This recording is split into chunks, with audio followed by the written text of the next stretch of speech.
Jama'a ya kamata ku daina yaudara kanku. Wannan ba hukuncin addinin musulunci bane ba. Yadda Allah ya faɗa, idan mutum ya kashe wani mutum da gangan, to a kama shi a kashe shi. Amma waliyan wanda aka kashe suna da dama. Idan suka ce ba sa so a kashe shi, to sai a tambaye su me suke so. Ko dai su ce a biya su diyya ko kuma su ce sun yafe. To wannan ba hukuncin musulunci bane ba. Stop deceiving yourself. Wannan ba hukuncin addinin musulunci bane ba. Ga yadda Allah ya faɗa.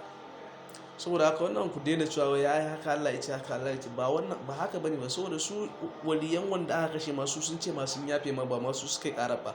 Kun ga kenan wannan ba hukuncin Allah bane ba. Ba wai hukuncin musulunci bane ba. Tun so nawa ana